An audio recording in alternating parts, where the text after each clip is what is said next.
ہاں یہ غربت بھی بڑی چیز ہے صاحب جی، غریب اپنا آپ بھی بیچ دیں تو خوشیاں نہیں ملتی، اور امیر لوگ خوشیاں خرید لیتے ہیں۔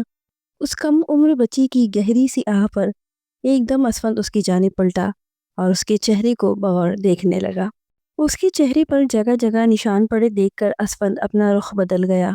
جو بھی تھا مگر سونیا تھی بڑی خوبصورت۔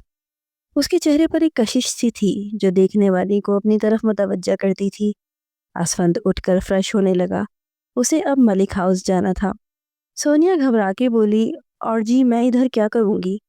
مجھے عادت نہیں ہے جی اس طرح اکیلے رہنے کی۔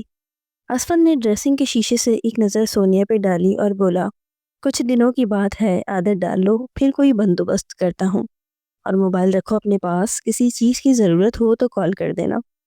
اسفند صاحب یہ تو مجھے چلانا ہی نہیں آتا، میں کال کیسے کروں گی؟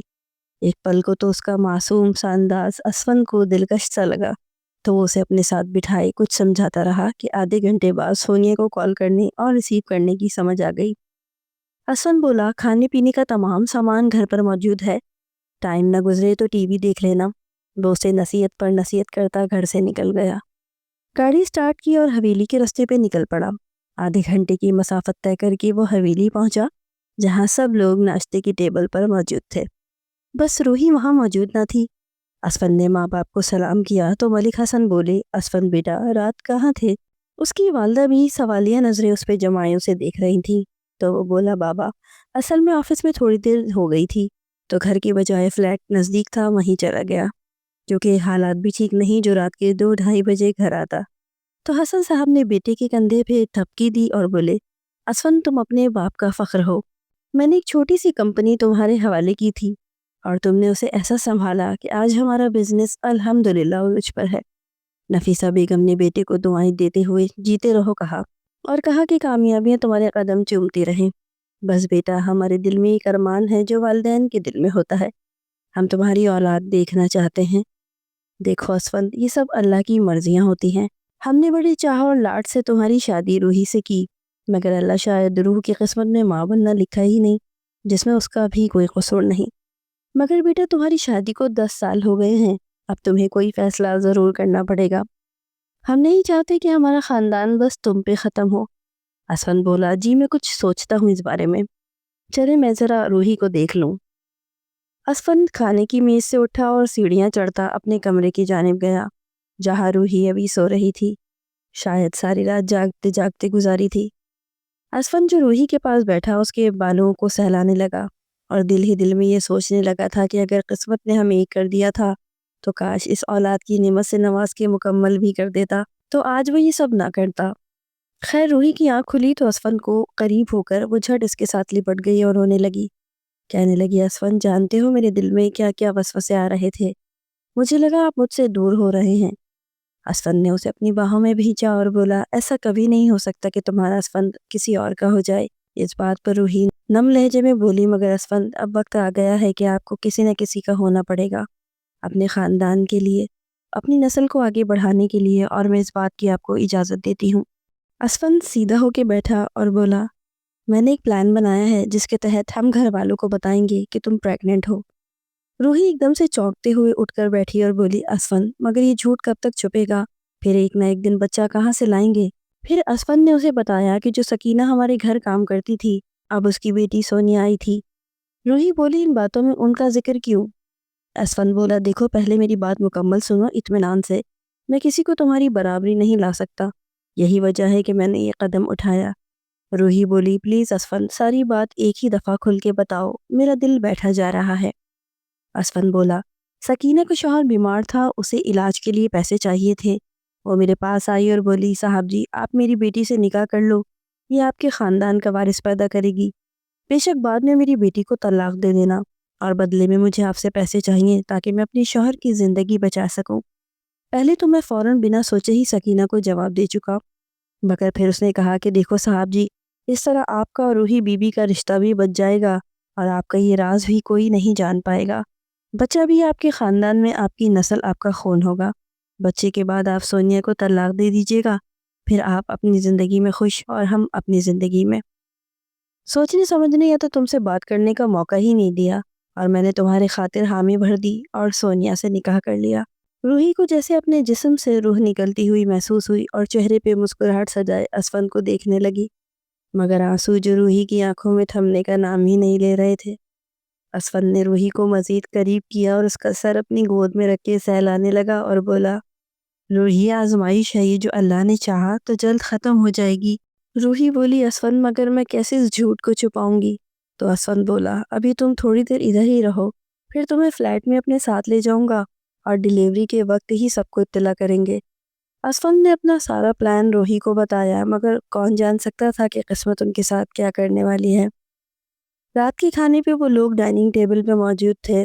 اسفند بولا، اماں سائیں، روحی کے علاج کے لیے مجھے ایک ڈاکٹر کا پتہ چلا ہے اور سب کا کہنا ہے کہ وہ بہت قابل ڈاکٹر ہے، بانجھ پن کا علاج کرتی ہے۔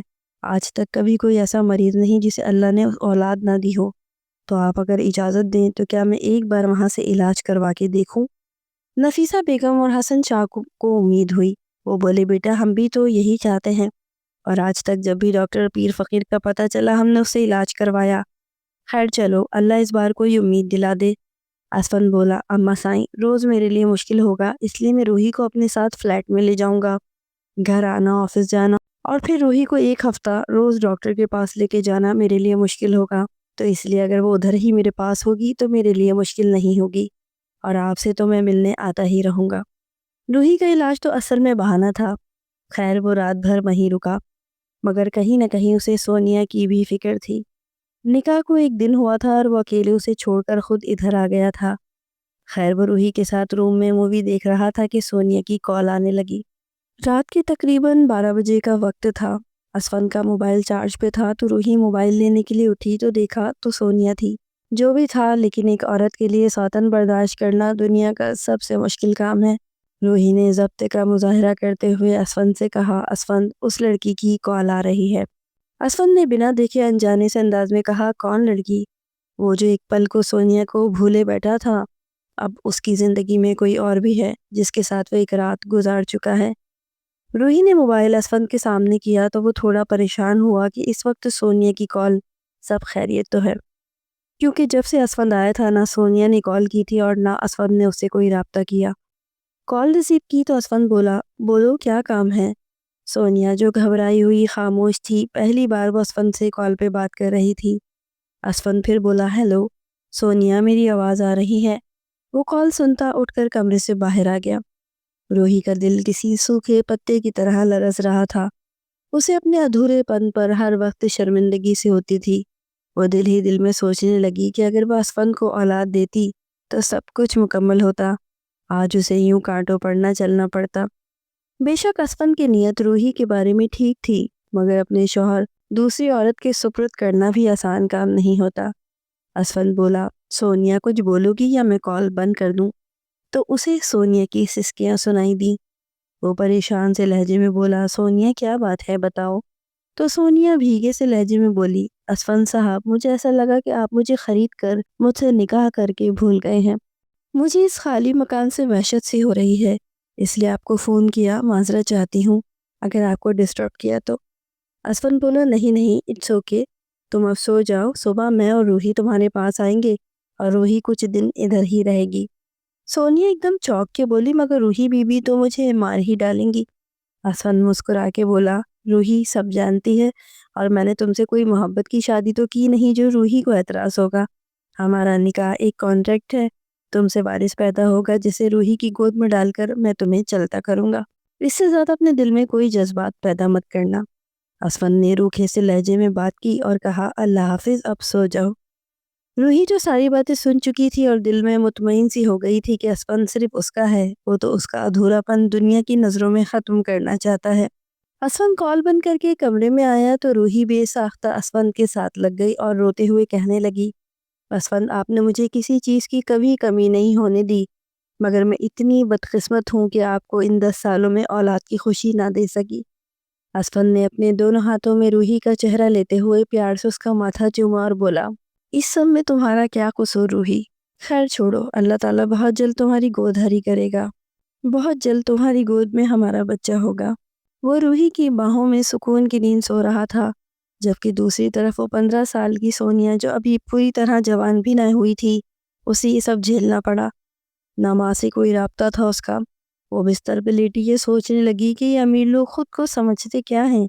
کیا میں انسان نہیں ہوں؟ میرا دل میرے جذبات نہیں؟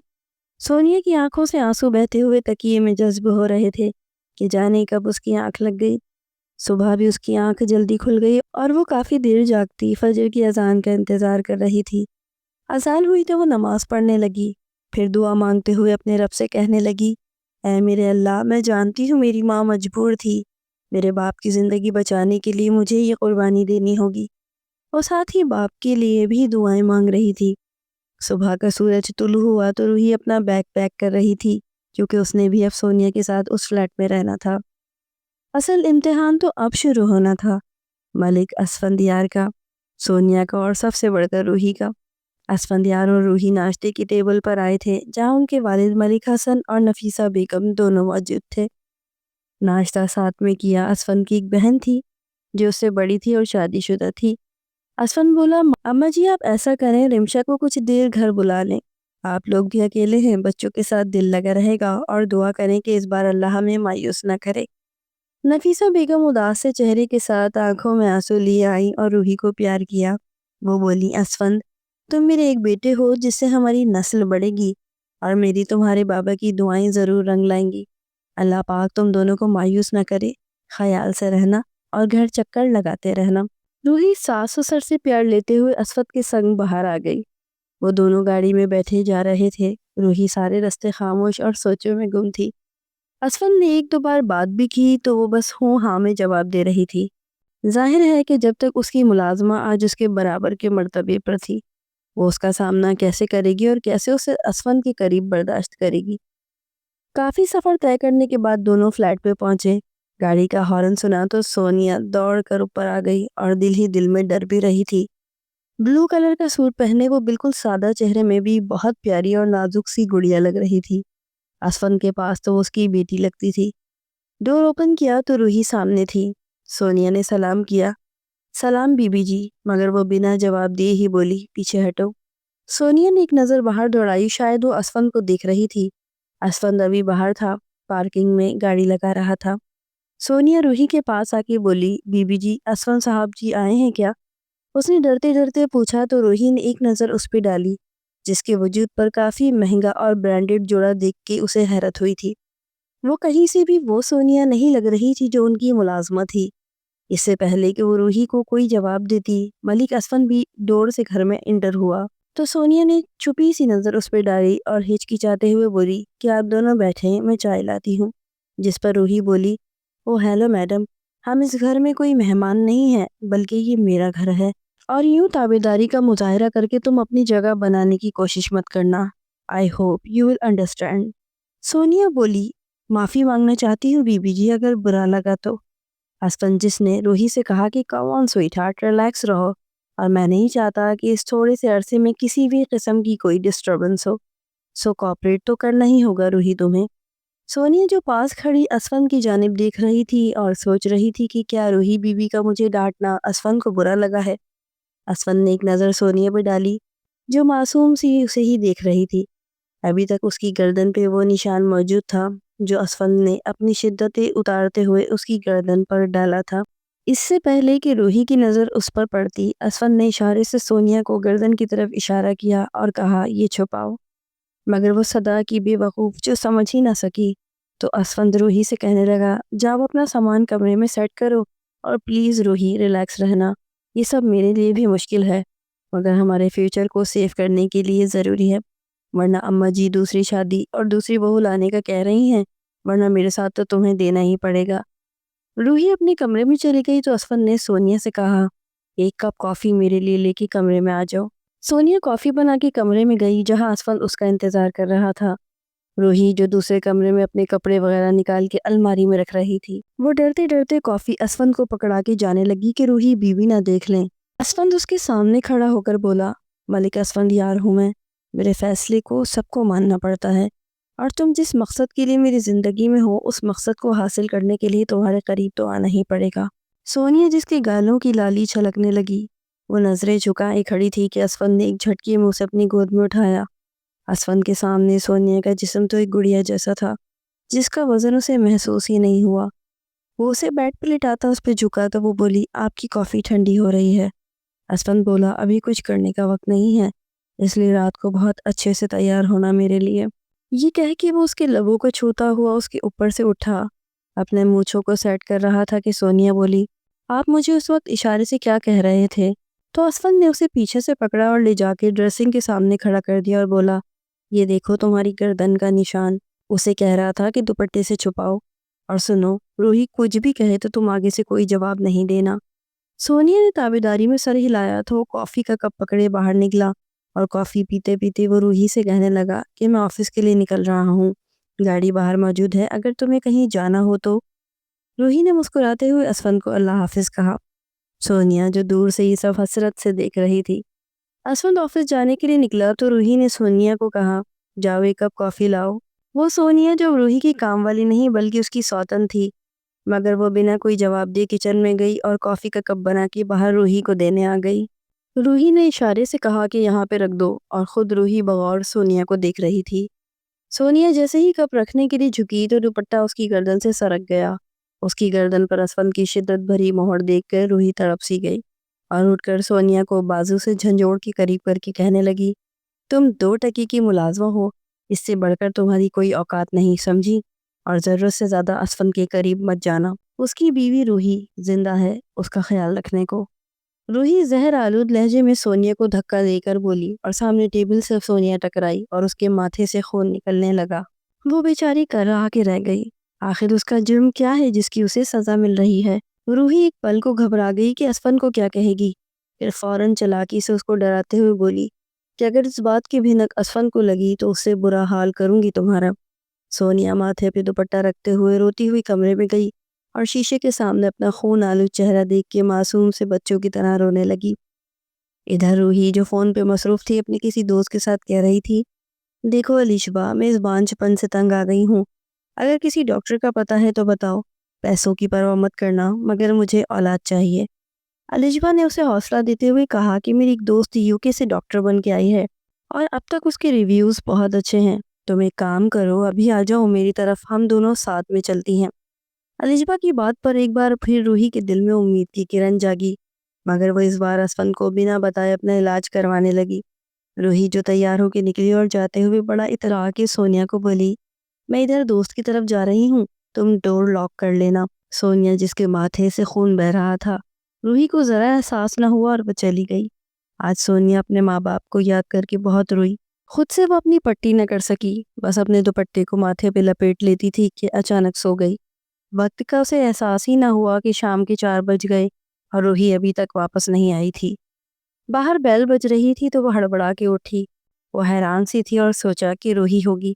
جیسے ہی اس نے بے دھیانی میں ڈور اوپن کیا تو سامنے اسفند تھا۔ سونیا گھبرا سی گئی اور دوپٹے سے اپنا زخم چھپانے لگی۔ زخم تھا بھی سامنے ماتھے پر اور خون بھی لگا ہوا نظر آ رہا تھا۔ ایک پل کو اسفند رکا اور سونیا کو کہنے لگا یہ کیا ہوا، اور جسے کوئی بہانہ ہی نہ سوج رہا تھا، وہ اسفند جی وہ بتاؤ گی کیا ہوا ہے، کہیں روہی نے تو تمہیں؟ آدھی بات ابھی اسفند کے منہ میں ہی تھی کہ وہ سونیا جو اسفند کے سینے تک مشکل سے آتی تھی زور سے اس کے ساتھ لگ گئی اور بولی آپ روہی بی بی سے مت پوچھیے گا ورنہ وہ مجھے اور ماریں گی۔ اسفند کا دل اس بار زور سے دھڑکا تھا، وہ جیسا بھی تھا مگر ظلم کرنے کا خواہ نہیں تھا۔ وہ سونیا کو دونوں کندھوں سے پکڑتا اپنے سامنے کرتا ہوا بولا کیا مطلب روہی نے؟ کیا کوئی جھگڑا ہوا تھا؟ تو وہ معصوم سی بولی میں جب بی بی کو کافی دینے گئی تو میری گردن سے دوپٹہ سرک گیا اور اس نشان پر ان کی نظر پڑ گئی جس پر وہ غصے سے لال ہوئیں اور مجھے زور سے دھکا دیا، میرا سر ٹیبل کے کونے سے ٹکرایا۔ اسفند اونچی آواز میں روہی کو پکارنے لگا تو سونیا نے بتایا کہ بی بی جی گھر پہ نہیں ہے۔ کیا مطلب گھر پر نہیں تو کہاں ہے؟ شاید وہ کسی الیشبا دوست کا ذکر کر رہی تھی، انہی کی طرف گئی ہیں۔ اسفند بولا چلو اچھا چھوڑو، تم ادھر آؤ۔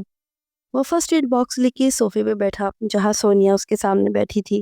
اسفند اس کا زخم صاف کر کے بینڈیج کرنے لگا۔ سونیا کہنے لگی اسفند جی آپ میرا اتنا خیال رکھتے ہیں، مجھے آپ سے محبت ہو جائے گی، اور پھر جب آپ مجھے چھوڑو گے تو مجھ سے رہا نہیں جائے گا۔ وہ نظریں جھکائے بھیگے سے لہجے میں بولتی ایک بار پھر ملک اسفند کا پورا دل دھڑکا گئی۔ یہ کہہ کر اداس سے لہجے میں بولی آپ فریش ہو جائیں، میں چائے لاتی ہوں۔ اٹھ کر جانے لگی کہ اسفند نے اس کا ہاتھ پکڑا اور اسے گود میں اٹھا لیا۔ کچھ دیر وہ سونیا کے چہرے کو دیکھتا رہا اور اپنے ہاتھوں کی انگلیاں اس کی کمر پہ پھیرتا رہا کہ اس کی آنکھوں میں خماری سی چھانے لگی۔ ایک ہی جھٹکے میں اس نے سونیا کو صوفے پہ لٹایا اور خود اس کے گلاب جیسے ہونٹوں کا رس پینے لگا۔ سونیا کے سسکیاں اسفندیار کے جذبات کو آگ کی طرح اور ہوا دے رہی تھی۔ اس کے لبوں کو چھوڑے بنا اپنی شرٹ کے بٹن کھولتا ساری شرٹ اتار چکا تھا۔ آہستہ آہستہ وہ ایک ایک کر کے سونیا کو بے لباس کرتا گیا۔ جیسے ہی اسفند نے سونیا کے ساتھ نہ جانے کیسے وہ اس کے ساتھ بے پناہ محبت کرنے لگا تھا۔ سونیا کی معصومیت اور اس کی نزاکت دیکھ کر اس نے اسی وقت فیصلہ کر لیا تھا کہ وہ اب کبھی بھی کسی کے لیے بھی سونیا کو نہیں چھوڑے گا۔ اس نے اپنا ذہن بنا لیا کہ جیسے ہی روحی گھر آئے گی تو وہ اسے اس بارے میں بات کرے گا۔ شام کا وقت تھا جب روحی گھر میں لوٹی۔ سونیا کو اسفند کے برابر میں کھڑا دیکھ کے اس کا دماغ ہی گھوم گیا۔ اس نے چلا کے کہا کہ میں نے تمہیں منع بھی کیا تھا، 2 ٹکے کی نوکرانی ہو کر تم میری برابری کرنا چاہتی ہو۔ سونیا کپ کپاتی رہی اور ڈر کے مارے اسفندیار کے پیچھے چھپ گئی۔ اسفند نے ہاتھ اٹھا کر روحی کو روکا اور کہا، میں نے اپنا ذہن بنا لیا ہے کہ میں غلط تھا اور مجھے اس طرح کی گھٹیا سوچ نہیں رکھنی چاہیے تھی۔ اگر وہ مجھے اولاد دے رہی ہے یا اولاد دینے کے رتبے پہ بیوی بن کے فائز ہوئی ہے تو مجھے اسے بیوی کا ہی رتبہ دینا چاہیے، کسی ملازمہ کا نہیں۔ روحی، اب تم کو بھی اس بات پہ سمجھوتا کر لینا چاہیے کہ سونیا اب ہمیشہ میری بیوی بن کر ہی رہے گی، اور اللہ پاک نے اگر اولاد میرے نصیب میں لکھی ہوگی تو وہ سونیا کے ذریعے مجھے عطا کرے گا اور وہ ہم دونوں کی اولاد ہوگی۔ روحی پیر پٹکتے ہوئے وہاں سے چلی گئی۔ اس نے سوچ لیا تھا کہ وہ کسی بھی صورت اس بات کو نہیں مانے گی۔ اسی طرح چند دن گزر گئے۔ جب اس نے دیکھا کہ اسفند کا جھکاؤ اب ہر وقت صرف سونیا کی طرف رہتا ہے اور وہ اسے سمجھا سمجھا کے تھک گیا ہے کہ سونیا کو میری بیوی تسلیم کر لو، کیونکہ ایک دن مجھے اللہ تعالیٰ کی عدالت میں بھی روبرو ہونا ہے اور اپنے تمام کیے کی سزا بھگتنی ہے، تو روحی نے اپنا دل بنا لیا کہ اب اس کے پاس مزید کوئی چارہ نہیں ہے سوائے اس حقیقت کو تسلیم کرنے کے۔ اس نے دل سے نہ سہی لیکن اپنی زندگی کی اور اپنے مستقبل کو محفوظ کرنے کے لیے اس بات کو تسلیم کر لیا کہ اب سونیا بھی اسفند کی بیوی ہے اور انہیں ایک ہی چھت کے نیچے ایک ساتھ رہنا ہے۔ اللہ تعالیٰ کا کرنا ایسا ہوا کہ شادی کے 3 مہینے کے بعد اللہ پاک نے اسے خوشخبری سنائی کہ سونیا ماں بننے والی ہے اور ان کا خاندان اب آگے بڑھنے والا ہے۔ اسفند اس خبر کو سن کر بے تحاشا خوش تھا اور اپنے والدین کو جلد از جلد یہ خبر سنانا چاہتا تھا۔ اللہ تعالیٰ نے بالآخر اس کی اچھی نیت کی وجہ سے اس کو یہ اجر عطا فرمایا تھا۔ وہ سونیا کے پاس گیا، اس نے اسے اپنی باہوں کے حصار میں لیا، بے انتہا محبت کے ساتھ اسے چھوا اور کہا کہ یہ سب اللہ تعالیٰ نے مجھے تمہاری بدولت نصیب کیا ہے۔ اب میرا خاندان آگے بڑھے گا اور میں تم سے وعدہ کرتا ہوں کہ ہمیشہ تم سے مخلص رہوں گا۔